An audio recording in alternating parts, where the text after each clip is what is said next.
Good morning. आपका स्वागत है। आज आप मौलिक अधिकारों के दूसरे सेशन में हमारे साथ भाग ले रहे हैं। पहला सेशन हमने आपको समझा दिया था। पहला सेशन जिन लोगों ने नहीं देखा है वो पहला सेशन देख लें, क्योंकि पहला सेशन अगर आपने मौलिक अधिकारों का नहीं देखा है तो आपको बाद के मौलिक अधिकारों का ये सेशन समझ में नहीं आएगा। तो आप हमारे मौलिक अधिकारों के पहले सेशन को जाके देख लीजिए और आज हम प्रारंभ कर रहे हैं मौलिक अधिकारों का दूसरा सेशन।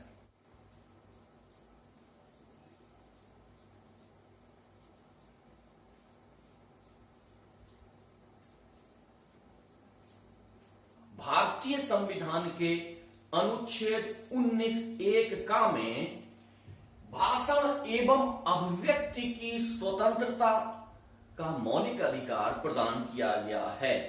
अब भारत का कोई भी नागरिक अपने विषय में, सरकार के विषय में, सरकार की आलोचना के विषय में चर्चा परिचर्चा कर सकता है, अपनी बात रख सकता है। इसी में बाद में जब इसका विस्तार किया गया तो प्रेस की स्वतंत्रता को भी इसी अनुच्छेद में रखा गया, जो कि हमारे प्रजातंत्र के चौथे स्तंभ के रूप में माना जाता है। लेकिन आप ऐसा नहीं कर सकते हैं, कोई भी आपको मौलिक अधिकार एब्सोल्यूट नहीं मिल सकता है, पूर्ण नहीं मिल सकता है। प्रत्येक मौलिक अधिकार की एक सीमा होती है, तो इस मौलिक अधिकार की भी कुछ सीमाएं निर्धारित कर दी गई हैं, वो हम देख लेते हैं। अपवाद स्वरूप इसमें जो सीमाएं दी गई हैं वो है अनुच्छेद 19(2) में भारत की संप्रभुता के प्रति कोई भी व्यक्ति कुछ नहीं कह सकता है। अगला, भारत की अखंडता के विषय में, भारत राज्य की सुरक्षा के विषय में और भारतीय विदेशी राज्यों से मैत्रीपूर्ण संबंध के विषय में किसी भी प्रकार की चर्चा नहीं की जा सकती है। अगला, न्यायालय की अवमानना, मानहानि और अपराध के उद्दीपन में, यानी कि अपराध को बढ़ावा देने का कोई भी कार्य आप अपनी अभिव्यक्ति से या भाषण शैली से नहीं कर सकते हैं। तो हमने देखा पहला जो स्वतंत्रता मिली हुई है वो है भाषण एवं अभिव्यक्ति की स्वतंत्रता। इसमें दूसरी स्वतंत्रता मिली हुई है सम्मेलन का अधिकार। हम किसी भी प्रकार के अनुच्छेद 19(1) ख में ये हमें प्राप्त होती है। सम्मेलन का अधिकार अनुच्छेद 19(1) ख में प्राप्त होता है। हम अपने समाज का, हम अपने साथियों का, हम अपने हित समूहों का सम्मेलन कर सकते हैं, उन्हें बुला सकते हैं, उन पे चर्चा कर सकते हैं, परिचर्चा कर सकते हैं। यह हमारा मौलिक अधिकार है, इसे कोई छीन नहीं सकता। लेकिन फिर भी ये एब्सोल्यूट नहीं हो सकता है। क्यों? क्योंकि हमारे यहां अगर असीमित चीज दे दी जाए तो उसका दुरुपयोग होता है। इसलिए इस अधिकार में भी, सम्मेलन के अधिकार में भी कुछ अपवाद जोड़े गए हैं, वो हम देख लेते हैं। क्या है? अनुच्छेद 19(3) में युक्ति युक्त प्रतिबंध की स्थिति है, यानी कि यदि राज्य को लगता है कि आपके इस सम्मेलन से, आपके इस समागम से किसी तरह का व्यवधान पैदा हो सकता है, तो वो आपके इस सम्मेलन, इस समागम को प्रतिबंधित कर सकता है, समाप्त कर सकता है, इसको होने की आज्ञा नहीं देगा। जैसे आजकल आप देख रहे हैं कि एक विशेष धर्म समूह ने एक सम्मेलन करके, एक आयोजन करके, यानी कि मरकज में बहुत सारे लोगों को बुलाकर हमारे देश के लिए बड़ी विषम परिस्थितियां इकट्ठी कर दी। देख लीजिए आप कि मौलिक अधिकार के रूप में दिया गया है ये, लेकिन आप समाज को किसी भी प्रकार का कष्ट नहीं दे सकते हैं। तो राज्य आपके इन इन प्रतिक्रियाओं पर युक्त प्रतिबंध की व्यवस्था की गई है।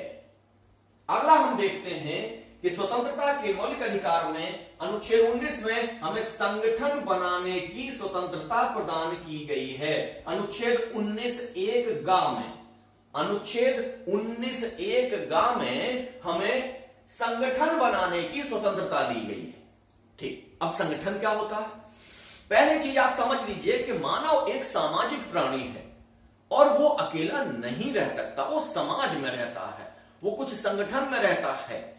इसलिए उसको अपनी स्वतंत्रता, अपनी अभिव्यक्ति के साथ संगठन बनाने की स्वतंत्रता भी भारतीय संविधान में प्राप्त हुई है। लेकिन इसमें भी एक प्रतिबंध आता है, जो है अनुच्छेद 19(4) में युक्त प्रतिबंध, यानी कि राज्य इसमें युक्तिपूर्वक इस प्रतिबंध लगा सकता है। अब हम देखते हैं कि अगली स्वतंत्रता है भारत के राज्य क्षेत्र के अंदर संचरण का अधिकार, यानी कि आप पूरे, ये अनुच्छेद 19(1) में इसका वर्णन दिया गया है। आप पूरे भारत में कहीं भी घूम सकते हैं, कहीं भी विचरण कर सकते हैं, आपको कोई रोक टोक नहीं होगी। लेकिन कुछ परिस्थितियां ऐसी हैं जहां पे आपको रोका जा सकता है। वो परिस्थितियां क्या हैं?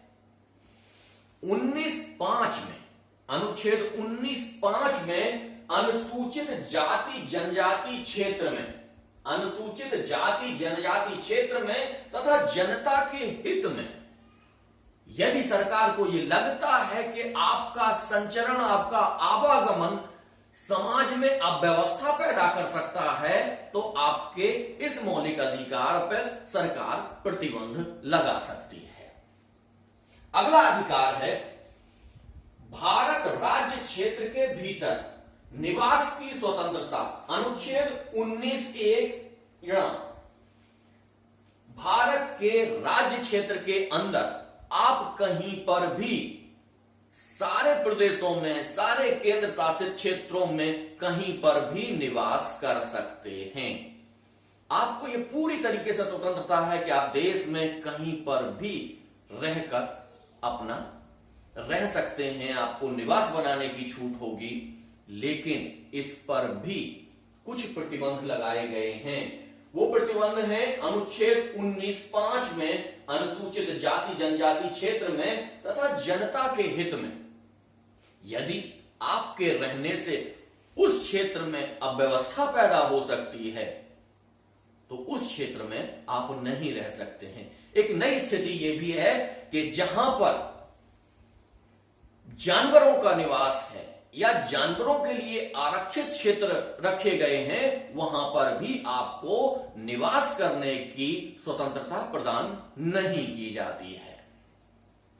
अगला आता है, छठवां जो है वो है वृत्ति, उपजीविका और व्यापार का अधिकार।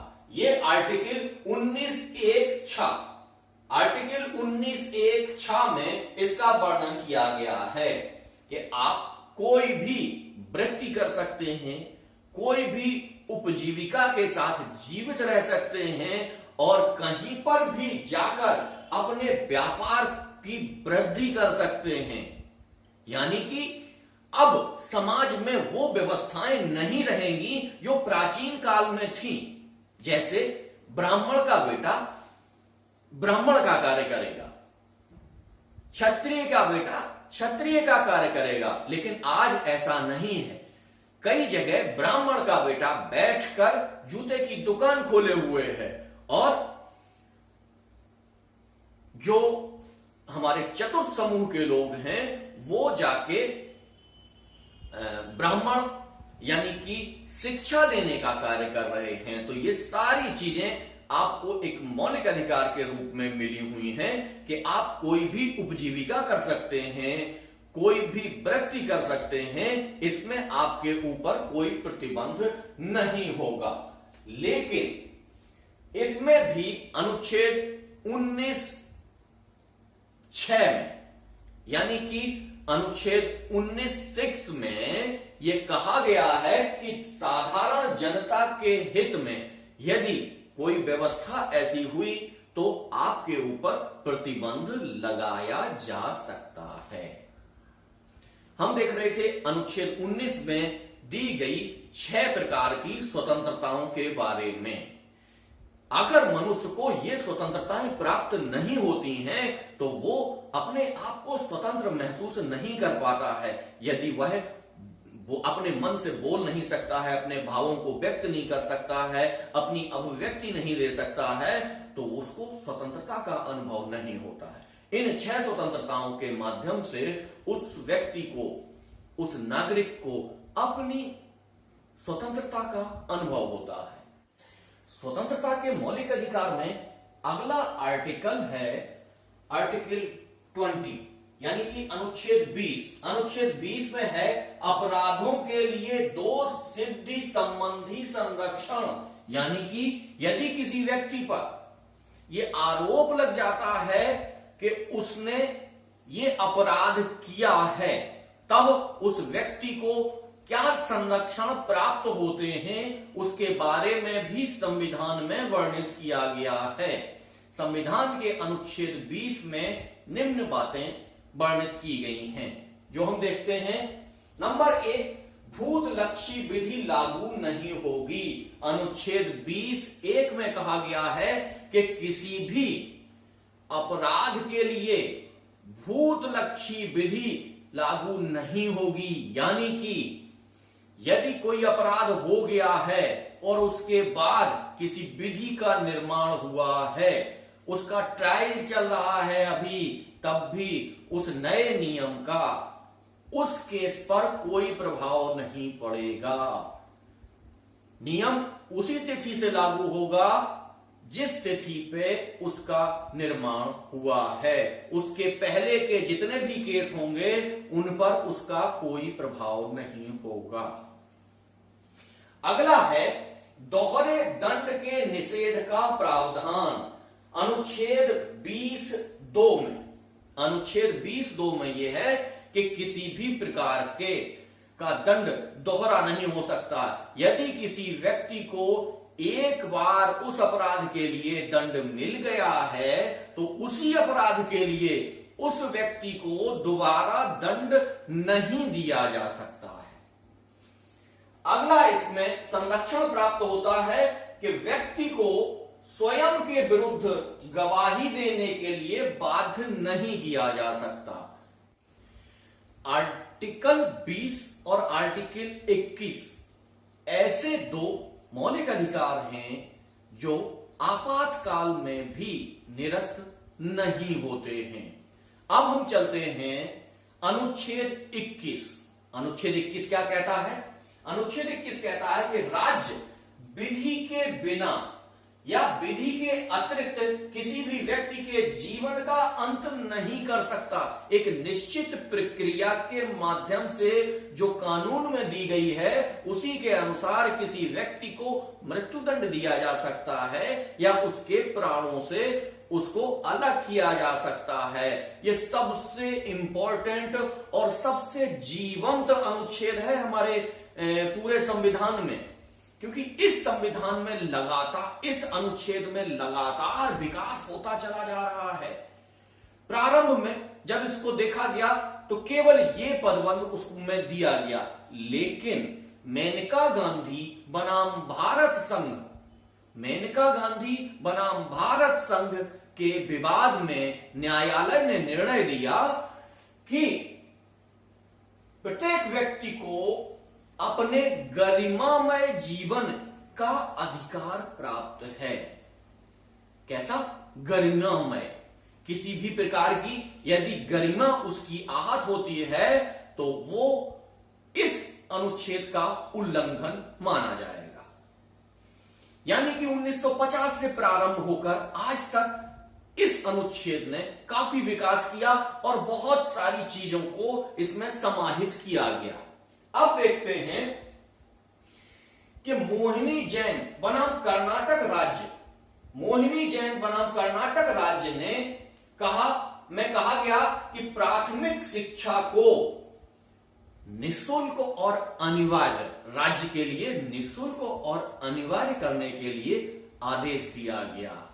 यानी कि आगे हम जो अपने नीति निर्देशक तत्व पढ़ने वाले हैं उनको आप देखिए कि नीति निर्देशक तत्वों में कहा गया है कि प्रत्येक व्यक्ति को उसके जीवन के संचालन के लिए शिक्षा निःशुल्क प्राप्त होनी चाहिए, लेकिन राज्यों इसको लागू कर सकें उससे पहले ही यह निर्णय आ गया कि आपको अनुच्छेद 21 के तहत प्राथमिक शिक्षा को निःशुल्क और अनिवार्य कर दिया गया, जिसे जाके संविधान संशोधन के माध्यम से 86 में संविधान संशोधन अधिनियम के माध्यम से शिक्षा के मौलिक अधिकार को इसमें सम्मिलित कर लिया गया।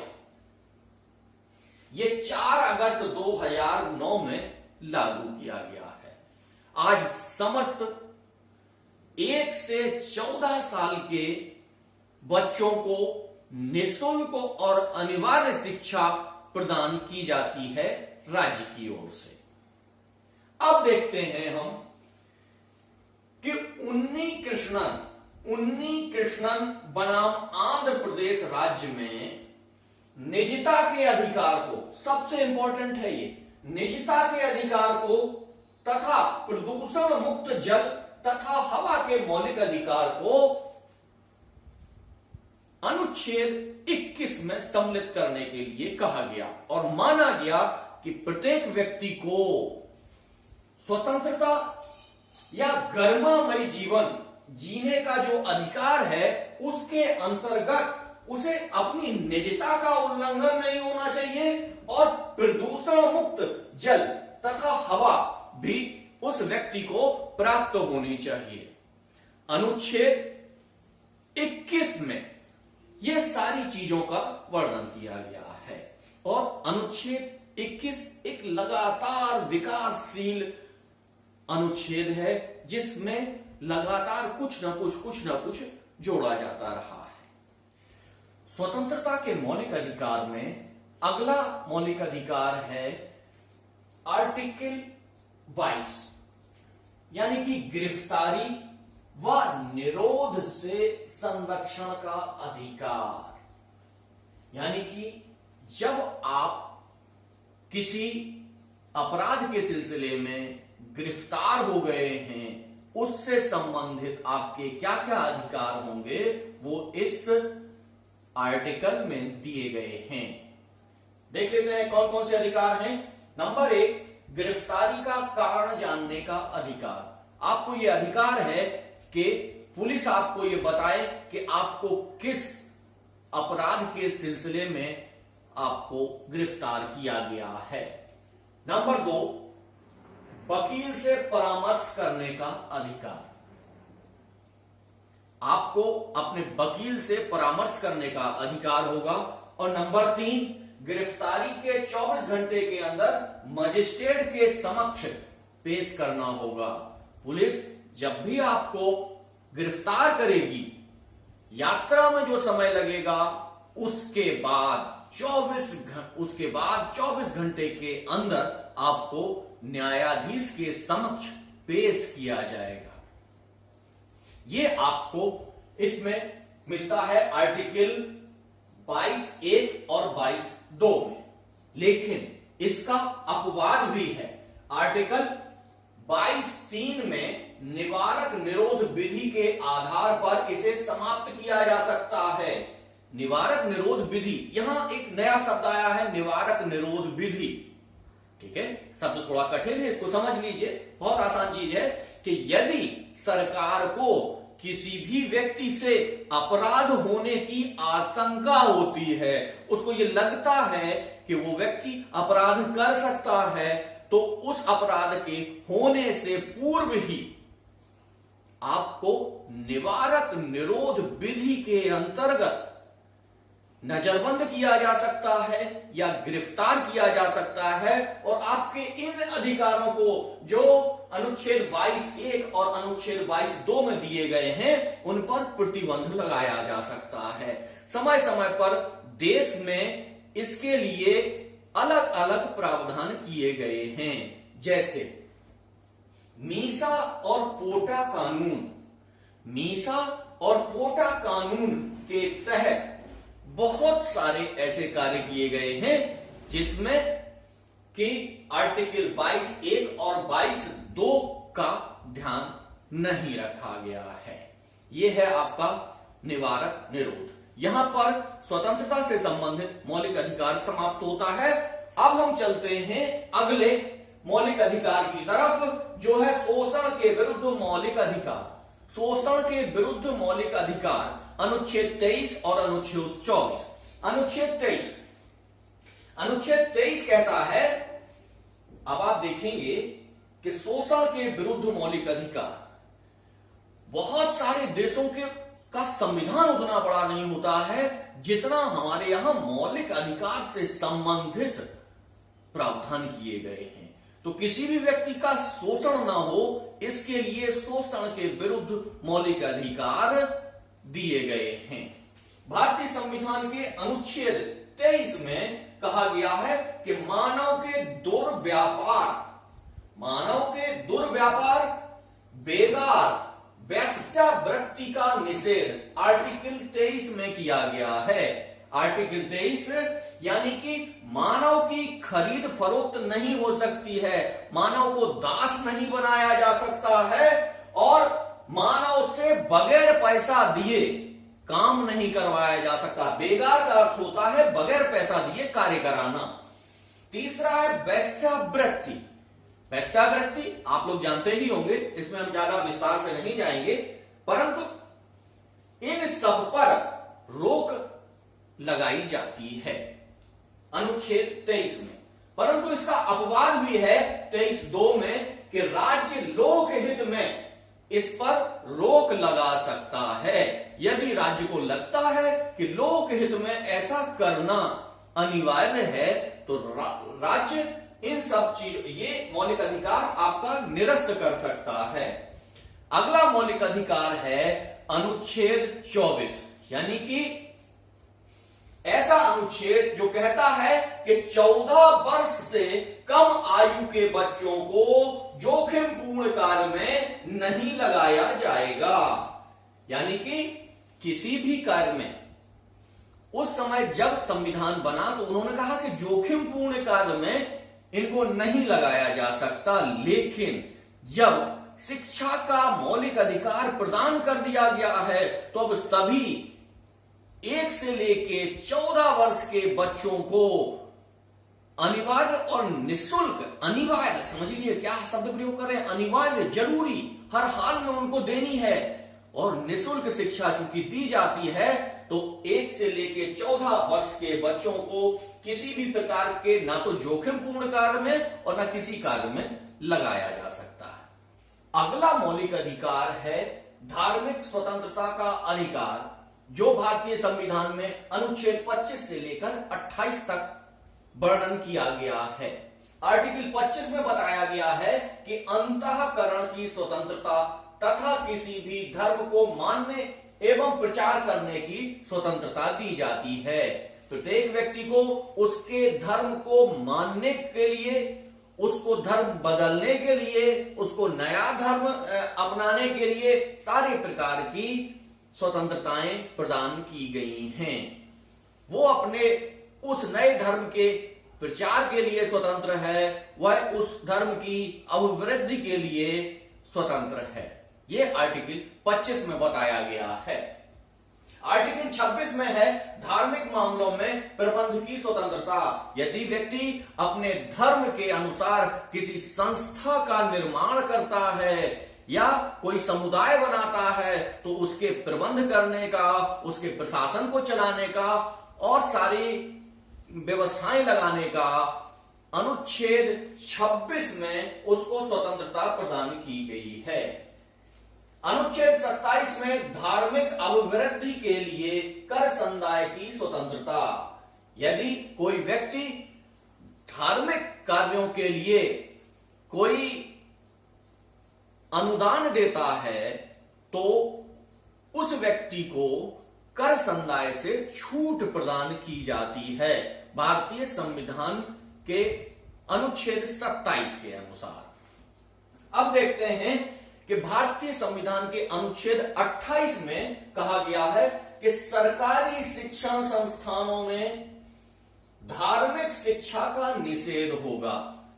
ऐसी शिक्षण संस्थाएं जिनमें राज्य का पैसा लगा हुआ हो या राज्य के द्वारा उनको प्रोत्साहित किया जा रहा हो, वो किसी भी प्रकार के धर्म की शिक्षा को प्रोत्साहित नहीं कर सकती हैं। अगला हमारा जो मौलिक अधिकार है वो है संस्कृति एवं शिक्षा संबंधी अधिकार। अनुच्छेद 29 और 30 में इसका वर्णन किया गया है। नंबर 1, इसमें कहा गया है कि भारत के सभी नागरिकों को अपनी भाषा, लिपि और संस्कृति को बनाए रखने का अधिकार है। अनुच्छेद 29 में प्रत्येक भारतीय नागरिक अपनी भाषा को सुरक्षित रख सकता है, अपनी लिपि को सुरक्षित रख सकता है और अपनी संस्कृति का संरक्षण कर सकता है। यह अधिकार उस व्यक्ति को, भारतीय नागरिक को मिला हुआ है। इसी में दूसरा है धार्मिक एवं भाषाई अल्पसंख्यक समुदाय को अपनी शैक्षणिक संस्थाएं स्थापित करने का अधिकार। यह अधिकार अनुच्छेद 30 से प्राप्त होता है। अब हम चलते हैं ऐसे मौलिक अधिकार की 6वें मौलिक अधिकार की तरफ, जो है संपत्ति का मौलिक अधिकार।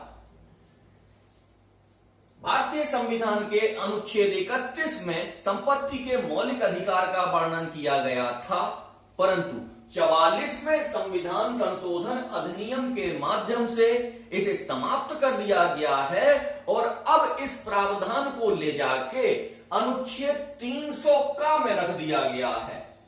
अनुच्छेद 300 का में रख दिया गया है। आज हम मौलिक अधिकारों का सेशन यहीं तक चलाएंगे। कल इस सेशन को नए तरीके से शुरू करेंगे। इससे पूर्व भी मैंने एक सेशन चलाया था, उस सेशन को आप जरूर देख लीजिएगा और इस आई बटन पर क्लिक करके उस पर आप पहुंच सकते हैं। अगर आपने वो सेशन नहीं देखा तो मौलिक अधिकार आपको समझ में नहीं आएंगे। मौलिक अधिकार एक क्रमबद्धता से चलती हुई एक नदी की तरीके से हैं कि नदी के एक छोर को यदि आप छोड़ देंगे तो नदी के बहाव को स्पष्ट रूप से आप नहीं समझ पाएंगे।